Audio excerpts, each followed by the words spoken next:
Welcome to The Pulse by the Power Broker Media Group. I'm your host, Adrienne Reddick. SNAP. SNAP stands for Supplemental Nutrition Assistance Program, which has been a major news topic amid the current government shutdown.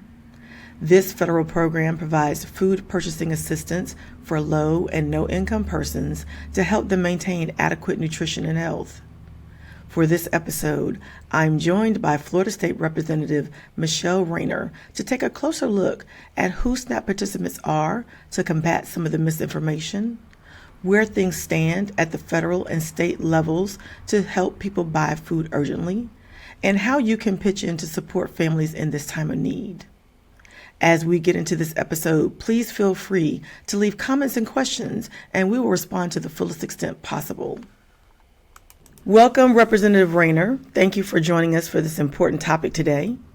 Representative Rayner, let's take a moment to share a bit about you and your role as a Florida State Representative of District 62. Tell us a little bit about your district, how many constituents you have, and any committees that you sit on in the legislature, or anything else that you'd like to share with our audience. Well, I'm so happy to be here with you, Adrienne, my good soror, and I'm so happy to be able to talk with you. So I represent House District 62, which is all of South St. Pete, going over the bridge to Hillsborough County, Riverview, Gibsonton, Palm River, Claremont, Parker's Village, all the way up into the Port of Tampa. So I am really privileged to be able to represent what we call a majority-minority district. And so I sit on civil justice, which is a lot of issues with property insurance, civil claims, those kinds of things. Also, additionally, I sit on the Commerce Committee. So that committee touches areas with even regard to infrastructure. So we're talking about roads, we're talking about how counties and cities are able to decide how they're going to move money. I sit on the budget committee, so folks who may be watching, they may have a budget request from the legislature. I sit on the committee that decides if that budget request is going to be able to go through.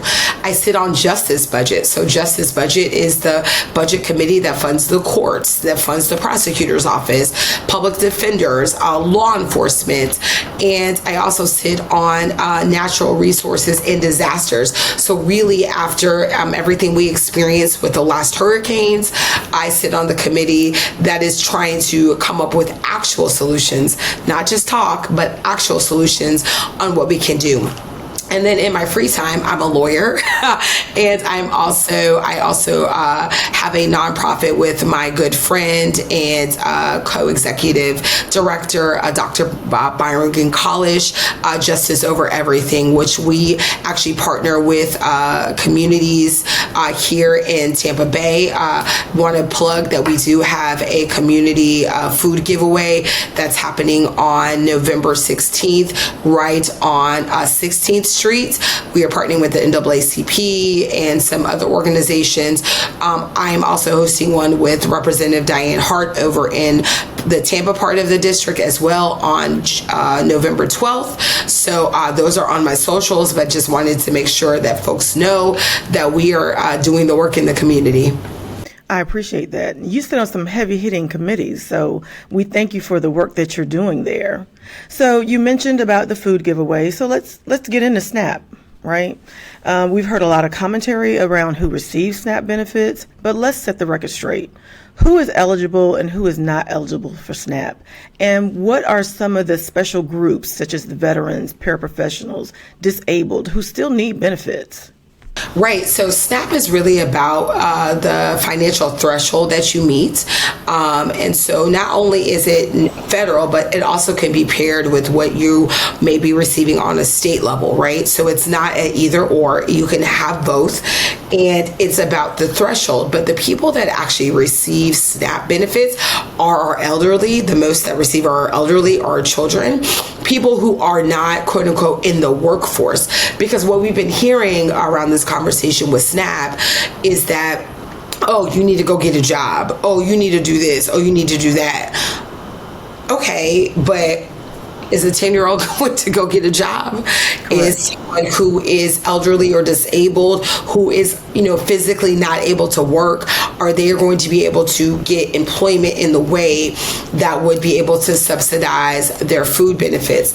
And here's the thing, I've been really big on food insecurity. I think it's one of the biggest civil rights issues that we have, because it doesn't matter.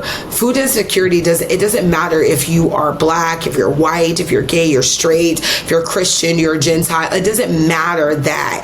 It matters. It is not political. Correct. It doesn't matter if you live in the urban core. It doesn't matter if you live in the rural area.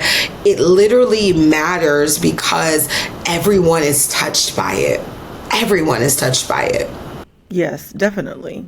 So as you've talked about, it crosses all of the spectrum. I think what we have to understand is if you're looking at the pie, there are 60% of white households. And then you divide the remainder, you divide that amongst other racial groups. There has been a dog whistle that this is only for people of color. And that's just simply not true. This program is a program that benefits everybody, not only what regardless of what color you are, what nationality. And so what has happened, what I think has been really harmful, is that this rhetoric is that, well, this is only for Black people, or this is only for Latinx people. No, this is for everybody. And there are people that we work with, we sit next to, regardless of what they look like, that are accessing this, because food is not political. People deserve the right to have access to healthy, fresh fruits and vegetables and meats. They deserve the right to have access to food. And I think the harmful rhetoric that has come out of the administration, this particular administration, that is trying to otherize people who are accessing SNAP, and it's just not the case at all. To Representative Rayner's point, we've seen estimates of 91,000 to 97,000 individual people who receive food assistance via SNAP. And we have some census data on the demographic breakdowns by households.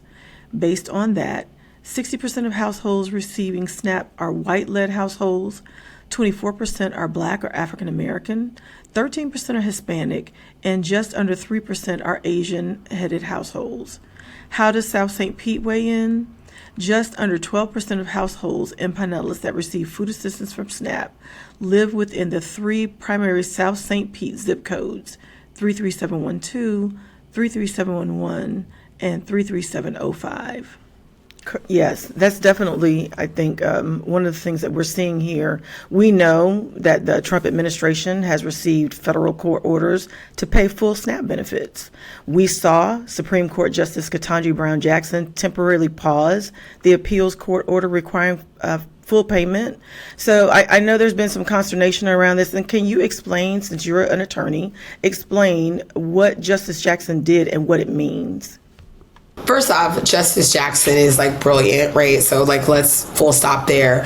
And after reading her opinion and looking at the analysis, she didn't pause it where that, people would not be able to access benefits. She actually expedited it back to, I believe it's the First Circuit Court of Appeals, which tends to be the most liberal court of appeals in the country, saying that you need to take action on this ASAP and you need to make a particular decision, which would then basically bypass the mechanism that it would actually have to come back to the Supreme Court. That's what she did. So she sent it back to the lower court. It wasn't like, oh, we're pausing, we're not going to give you any benefits. She paused it for the main reason to go back to the lower court for them to actually make the final decision, so it does not actually have to come back to the Supreme Court, because she knows who she's dealing with on the Supreme Court as her colleagues. Okay, so then speaking of that, the First Circuit Court of Appeals, they rejected the Trump administration's request not to pay full SNAP benefits. I know that Justice Jackson did ask if administration still wanted to move forward with that, they did. And she gave them until yesterday to file a supplemental brief,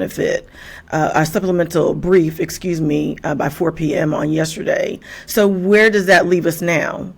I have not seen if they filed a supplemental brief. I'm assuming that they would have, but basically when she gave them by 4 p.m., she made this for it to be expedited. So basically, hopefully by Thanksgiving, when, obviously this is a time when it's the holidays, people are wanting to be able to do things for their families. There will be a decision that will rest solely with the First Circuit Court of Appeals that actually will not have it to come to the Supreme Court. Okay. So while Also, if you guys want, follow my good brother, Dr. Wes Bellamy. He also broke this down as well about the brilliance of her strategicness in her decision as well. Okay, thank you for that. So while this is moving through the courts, what are some of the things that you're doing as a state representative for District 62 to assist your constituents at this time? I know you have the items that you mentioned for November 12th and November 16th. What else can folks do if our listeners want to join in? If they or their loved ones have questions about their SNAP benefits, who can they reach out to? So you most certainly can always reach out to my office. Even though SNAP benefits rest solely in the federal silo, we are working closely with Congresswoman Kathy Castor to make sure that we can make sure that no one is without benefits. But also we are having definitely food giveaways on the 12th and the 16th. We're working with other community organizations. So if you go to my socials, you'll be able to see that. But also what I've been doing, Adrienne, I've been working on this issue for the last 3 years. So one of the bills that I'm filing that has been filed, and Senator Chevron Jones is carrying it in the Senate, it is a bill that allows county governments and city governments to expedite zoning in residential areas for small footprint grocery stores. So we've been talking with the cities, we've been talking with the counties, we've been talking with corporate stakeholders. So what happens is that in a lot of these areas that people who may be transportation insecure, they may not have the ability to go to, 5 miles away or even 10 miles away or 20 miles away, depending where you live here in the state. They don't have a local grocery store, so they have to go maybe to a convenience store. And we all know that doesn't have the best selection of healthy foods, fruits and vegetables and meats. So there is a bill that will give power back to local government to be able to expedite zoning for these small footprint grocery stores, whether it is a corporate store, whether it's a co-op. There in the bill, it talks about some tax subsidies. Is HB 337, so 337, and it allows city and county governments to do that. And so it puts the power back with the people who are closest to the people, local government. So that's one. Myself and Representative Chambliss, we are also sponsoring a bill for hunger-free college campuses. We know a lot of our college students, they go to school. They may not be able to afford the meal plan. Sometimes Uber Eats and all of those things, and even grocery shopping gets to be incredibly cost prohibitive. So we are filing a bill to launch a pilot program for food pantries, and not just like someone's bringing random cans of food, but actual like something similar to like the St. Pete Free Clinic or Metropolitan Ministries to be available on campuses for students who are food insecure, that they're able to access those types of things that they need in order to be healthy. Okay. So what are you seeing and what are you hearing from folks in the community? If we can be very transparent, and I think people are disappointed in leadership. I think they're disappointed in leadership in a way that I understand. I understand, the whole, and for folks who may not know what I'm talking about, this past Sunday, Senate Democrats, there's a handful of them that decided to vote with Senate Republicans in order to make sure that we can end the government shutdown, right? So there's that. But then There's a question if people are going to be able to access healthcare come the new year. And so people are confused. I think people are disappointed. I think people are, they don't know which way to go. And so this is me not making a judgment on my personal opinions. You can come find me at Michelle for FL to hear those personal opinions. But I think people are disappointed. They are concerned. They are unsure. Because at the end of the day, regardless of what letter is behind your name, people care about the same things. They want to make sure their family is taken care of. They want to make sure their kids go to good schools. They want to make sure their kids have what they need as far as healthcare and food. And so people feel like, and I've heard this from across the spectrum, the ideological spectrum, people feel like they are kind of being played with. And it has been challenging to me, because everyone that's on this call knows me for real. It's been challenging for me because I understand where they're coming from. There should never be a place where the government does not work for its people. There should never be a place where the government is not looking forward to the best interests of its people. And that's not communism, that's not socialism. That is the purpose of government. That is the purpose of why we have it. And so people are unsure. And when people get unsure, they hoard food, they hoard supplies, because they don't know when the next meal is coming. And that's not a judgment, that's a reality for a lot of people that may be sitting in our organizations right next to us that we don't know, people that may be sitting at work with us that we don't know that what they're going through. So this, once again, I think that we have to understand that this is not something that just touches a certain group of people that we're not connected to. This is something that touches people that we are connected to but may not say anything to us. I think that's a very valid point. Finally, though, I've heard from dozens of people who want to help, right? What are some of the specific ways that community leaders and well-wishers can contribute to help make sure people are fed? So listen, you don't have to be an elected official to do the thing. What does your community look like? What does your neighborhood look like? I'm a big believer in organizing your neighborhood. So listen, you don't have to go to people's door. You can say, maybe send a text on your neighborhood group, whatever is Facebook or Group Me or whatever it is. Say, hey, listen, if anybody needs something, I have X amount. You can post it on your Facebook page. And you don't have to post here. You can just DM me. You don't need to put your business out. You can partner with, if you're a part of an organization, you and I are members of Delta Sigma Theta Sorority Incorporated, Gypsy and Chair Fixators. They're members of Alpha Kappa Alpha. What are our organizations doing? Pushing leadership to do things. I'm a member of the Links. I'm a state representative. Also, I have friends that have a little bit of coins. So what are we doing? We need to push past our comfort as people who have been blessed to be a blessing, right? And so I think we get creative. We partner with organizations that are like-minded with us. We partner with political organizations that are like-minded with us. We partner with our neighborhoods, our places of worship, places of faith. Those are the things that are important. And I think, honestly, as I tell people, wherever your hands can be placed at to do something, that is what you need to do. You don't have to be elected. You don't have to have this platform where people need to know you. You just simply have to want to do good, and then actually do good in order to be a blessing to folks.